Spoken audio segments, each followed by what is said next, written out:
Hey folks, live in Las Vegas for CES 2026. My 9th CES is done. I'm getting ready to head to the airport, going back to the East Coast. I just wanted to share some recap of the highlights, memorable moments of this year's CES. It's the 8th today. I arrived on the 3rd. One of the cool things I got to do when I arrived on the 3rd is that first evening, I took a ride on the Zoox, which became available a few months ago. It's currently free, so the crowds coming in, CES, demand was high, so I had to wait about an hour and 20 minutes. I got one. The trip itself was smooth. I took it from Excalibur, where I was staying, to the Area 15, Illuminarium, so about a 3-mile ride, mostly through the Strip.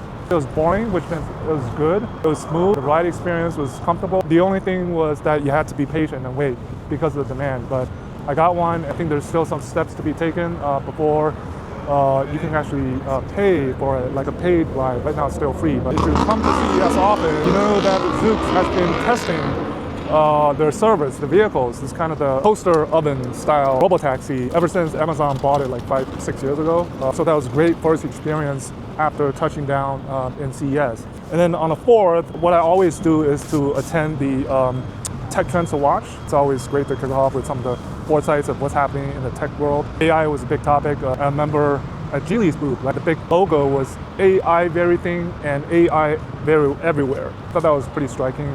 At the tech trends to watch, some of the key words from that was platforms, personalization, and partnerships. So the 3 Ps, right? I don't think it's any new concept, but I think it was driven home that the platformization, the personalization, the partnership, that's what make innovation happen. That's what make tech progress advance, and we saw a lot of that at this year's show. And then after that, a bunch of new concepts and startups was at the CES Unveiled. A big topic again is robotics, cleaning robots, lawnmower mowing robots, humanoid robots, any and all types of AI applications into the physical world. So the big keyword I think this year was the physical AI, embodied AI, all kinds of AI. One of the most memorable things was going to the Lenovo keynote at the Sphere. Last year was Delta, this year was Lenovo. What they talked about is 3 kind of AIs working together to form what's so-called a hybrid AI. So it's the personal AI, it's the enterprise AI, and then there's the public AI. I mean, Lenovo, there's a lot of gadgets, tablets, PCs, phones, Motorola. They were launched. It was a star-studded show. Jensen was there. Jensen Huang of NVIDIA, Lisa Su of AMD, Tipu Chen of Intel, Christian Amann of Qualcomm, FIFA's president, Gianni Infantino. All of these partners being the World Cup sponsor for this year's World Cup in the US. So that was a pretty crazy and awesome show. It gave me a better understanding of Lenovo as a tech, bringing their hardware products, consumer electronics, PC, computers, phones, and together. And today, just this morning, I got to see the kind of the latest and the greatest from their vehicle computing unit, which is they're doing 2 things, actually 3. So they're providing the AD1 domain controller working with the NVIDIA Thor chip for the WeRide GXR robotaxi that's been running in China and other parts of the world.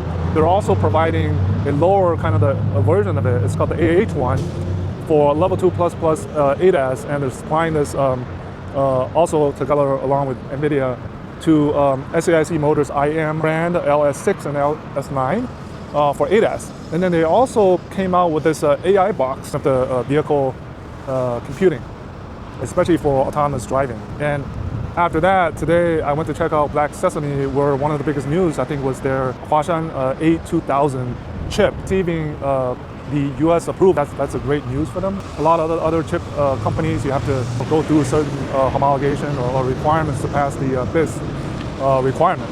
And then one of the big events I attended was the NVIDIA Live, where Jensen Huang, I think at least in the automotive, announced this thinking and reasoning VLA model called Alpha Male, which is going into the Mercedes CLA outside of China. So in the US market, Europe, other parts of the world outside of China, where I think Mercedes has been working with NVIDIA for at least 5 years on this. And now they're ready to come out with this kind of the Mercedes plus NVIDIA style FSD to compete with Tesla's FSD.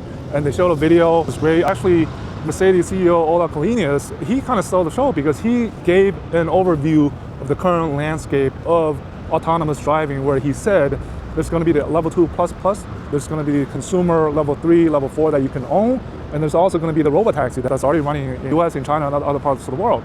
And the funny thing was, a day later, at the Mobileye Professor Shastra's annual address, one of the slides on his presentation was, he basically said the same thing, repeating what Ola's comments the day before, that 2030's autonomous driving is going to be 3 tracks, right? The level 2 plus ADAS, where it's going to be standard after 2030 on all vehicles. The consumer levels 3 and level 4, where you can buy, but they have the level 3 and level 4 capabilities, where the OEMs are going to be responsible. And then the level 4 robotaxi, the driverless robotaxi, they're going to expand. And some of the, you know that this is my 9th CES and 10 years since my first in 2016. And one of the big comparisons I can say is, if we compare 2016 versus 2026, then was a lot of hype. Industry was experiencing extreme hype on AV. And now we're talking about scaling. We're talking about Zoox starting to run. We're talking about the Chinese AV company expanding globally. We're talking about Waymo is testing in Vegas, right? They're expanding tremendously in the US this year, even outside of the US. So I think AV proliferation and the scaling, I think, is a big story. And then obviously we can't talk about CES without talking about the Chinese, right? I mean, by my count, it's not an auto show, but there's at least a dozen, if not more, Chinese EVs being displayed, whether it's GE Auto Group with their Zeekr brands and the Galaxy brands, or the Great Wall Motor with their Way and Tank brands along with the motorcycle. Also introducing a lot of the AI stuff. GE Auto, they had the EVA, kind of the personal assistance, and then the GASD, similar to Tesla's FSD, end-to-end kind of the VLA model. Great Wall Motor, in one of their Way vehicles, also is putting VLA 2.0 on, which is provided by a Chinese AV startup company called Deepro. And then there's other, NIO exhibited the ET9 at the Dolby booth, where they were collaborating. There's also a ET5T on display at the Ambilight, where they do the tinted screen. There's a Xiaomi U7 being displayed at the Caresoft, which does kind of the disassembly and figuring out costs, how you can improve costs. There were the BYD Han and one of the Geely Galaxy models at the Cerence booth. And then there's also a Denza D9, believe it or not, at one of their BYD's partner booth. Again, the OEMs, we also have to mention BMW showing off their production version of the iX3 with integrating the Alexa Plus. Mercedes obviously also is showing their GLC, the new GLC at the Dolby booth and some other partner booths. Sony Honda Afeela, right? Hard to believe it's already been 6 years since the Vision S was unveiled back in 2020. And it looks like they're taking it rather long. It's been 6 years, right? So they still have the Afeela 1 as a pre-production model, and they announced the prototype 2026, which won't come onto market until 2028. And it's only going to be sold in California for now. It's one of the stories where it's taken quite long to really commercialize. One of the other events I attended, a great one, done by Ed Lowe and his team at Motor Trend, the annual 2026 SDV Awards. Again, the Chinese, right? NIO won an award for the Innovator Award, Pioneer. Xiaomi, right? Xiaomi, they're head of European R&D and design. I think it's named by the Rudolf Dietrich, right? Won an award. NIO was Xiaoxing Ren, which is their kind of tech developer in charge of development. And then, right, Waymo, there's the Zeekr RT, which is now have a new name called Ojai, which we should be able to see commercialized in certain cities in the US this year. After that was unveiled, the original RT was unveiled all the way back to 2021 at the LA Auto Show, which I kind of witnessed. So it's been 5 years almost. Can't talk about the Chinese companies without talking about the LiDAR players. And all of them are launching these smaller, let's say, blind spot monitoring LiDARs to help with this kind of the consumer level 3, level 4 needs, which means there's going to be more LiDARs on the vehicles once you achieve the level 3 capabilities. Plus the applications in robots, whether it's humanoid, whether it's non-moving robots, whether it's cleaning robots, right? They showed a lot of these smaller ball-shaped robot LiDARs at their booth. Xi'an, right? Exhibiting along with Zelos, right? These driverless logistics. Neolink, probably China's top kind of the driverless logistics maker, exhibiting in the US for the first time. And they showed off their product, expanded to the UAE, and they're just looking for opportunities to expand to other parts of the world, possibly the US. The most surprising thing is what they told me was the Western audience, how much they're surprised at tens of thousands of these robovans running already in China. It's way beyond imagining. And obviously, one of the biggest storylines is Dreame, right? Dreame, they're a home appliance cleaning robot. They're the Chinese Dyson, right? And they announced 2 brands. One is the Nebula Next, green kind of the supercar at their booth at the Central Hall. They've only unveiled 2 specs, 1900 horsepower plus 0 to 60 in 1.8 seconds, nothing else. It's just the vehicle they're exhibiting. Decker Rose was the former NBA MVP, was their kind of ambassador. He signed something on the hood of that car which said, "Stay blessed." Okay, so stay blessed and stay dreaming, right? And the other brand was Cosmera, which kind of does not want to be related with Dreamy, but it's obviously the company behind it is Dreamy, and they showed two kind of supercars, and I talked to one of their designers to kind of see where they're going with that. And then there's the Tensor Auto, which is an interesting case because the founder is the former founder of AutoX, Jay Xiao, and their kind of the unique approach is the Tensor Auto, the form factor of the robotaxi is AI design. How that it's shaped, how the sensors are located on the vehicles, the size of it, and they work with AutoLib to have this extracting a steering wheel that can go in and then the screen slide over. It's still under development. The approach is that it's going to be personally owned, but they're also going to be put into the fleet of the Lyft network. So it's kind of a new approach.